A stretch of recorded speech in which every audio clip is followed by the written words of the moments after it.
Bismillahirrahmanirrahim. Assalamualaikum warahmatullahi wabarakatuh. Perkenalkan, nama saya Tica Laksono dari RPL kelas A. Di sini saya akan mempresentasikan tugas dari UK1 RPL tahun 2022.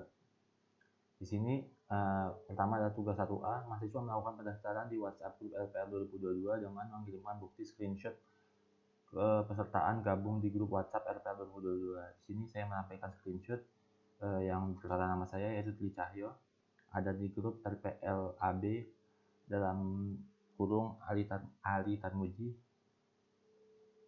Selanjutnya tugas 01B, mahasiswa melakukan pendaftaran di GitLab dengan bukti screenshot akun GitLab.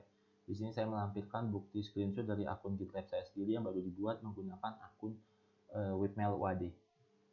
Lanjutnya tugas 02A, mahasiswa melakukan pendaftaran judul aplikasi project di form yang telah disediakan. Nah, di sini saya mendaftarkan aplikasi website Paham Gizi. Nah, di sini adalah bukti saya telah mencantumkan project saya yang setelah saya submit di Google Form pada e-learning. Lalu tugas 02B, mahasiswa mempersiapkan peralatan dan lingkungan pengembangan perangkat lunak dengan ketentuan sebagai berikut.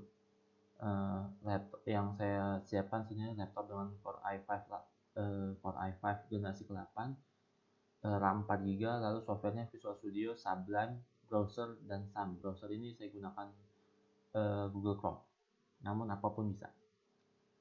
Tugas 03A, mahasiswa membuat project baru pada akun GitLab dengan format penamaan project sesuai dengan ketentuan dan menambahkan akun Pak Ali Tarmuji sebagai developer. Nah, di sini akun GitLab yang sudah saya buat pada tugas-tugas sebelumnya, saya membuat sebuah project baru, itu blank project, lalu saya menambahkan Pak Ali Tarmuji di sini sebagai developer member dengan role developer. Nah, di sini dapat dilihat ada historinya Dwi Cahyo, create project dengan nama yang telah ditentukan TARPL A NIM, lalu ada nama proyeknya, lalu ngebuat sebuah main baru, lalu di sini saya menambahkan Pak Ali Tarmuji dengan akun yang telah disiapkan. Tugas 03B, mahasiswa melakukan instalasi aplikasi Git, kemudian melakukan cloning project ke aplikasi Git tersebut. Lalu yang kedua, mahasiswa juga melakukan cloning atau sinkronasi project ke IDE yang digunakan. Di sini saya menggunakan aplikasi Git yang bernama Smart Git. Di sini saya telah memasukkan ini ke dalam lokal saya, sam htdocs rpl 2022 main. Di sini karena baru ada readme, maka yang bisa dilihat ini hanya sebagai readme-nya saja. Bisa dilihat nih, project readme, karena di dalam project itu baru ada readme saja. Lalu di sini saya melakukan repository terhadap IDE yang saya gunakan. Nah, seperti tadi hanya ada readme saja. Di sini tugasnya TARPL A-NIM, nama project. Lalu tugas 4, mahasiswa menyusun analisa kebutuhan pengembangan dan rancangan aplikasi. Di sini saya ada analisa kebutuhan hardware. Kebutuhan hardware untuk developer adalah komputer ataupun laptop. Kebutuhan hardware untuk klien adalah device baik HP atau komputer yang dapat mengakses internet. Yang kedua, analisa kebutuhan software. Kebutuhan software untuk pengembangan adalah IDE seperti Visual Studio, Notepad++, Sublime Text, SAM-PP, atau sejenisnya untuk database dan local server. Browser untuk keperluan tester, dan GitHub atau GitLab sebagai media monitoring, update, dan kolaborator supaya saling memudahkan antar programmer. Yang kedua, kebutuhan software untuk klien adalah browser untuk keperluan testing dan monitoring project. Jadi nantinya klien dapat memonitoring project itu sendiri atau melakukan tes project itu sendiri di browsernya sendiri. Kebutuhan software fungsional seperti fitur website yang menggunakan hosting dan domain terpercaya, keamanan yang tinggi, responsif, dan juga mampu melayani visitor website yang banyak.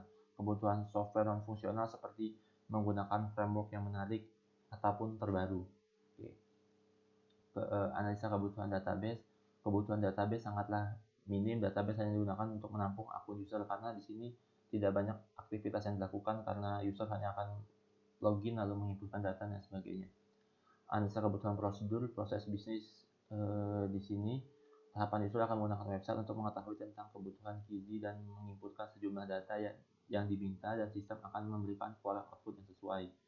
Yang kelima, analisa kebutuhan personalia. Di sini dilihat dari segi project management. Banyak SDM yang akan terlibat di sisi development sendiri di atas project manager, mengatur tim, ada analisa bertugas memahami tentang proyek dan menganalisa, analis bertugas untuk memahami tentang proyek dan menganalisanya, desainer UI UX bertugas untuk merancang desain antarmuka dari website, web developer bertugas untuk mempresentasikan desain menjadi source code. Sekian dan terima kasih. Mungkin itu dari saya, kurang lebihnya mohon maaf. Wassalamualaikum warahmatullahi wabarakatuh.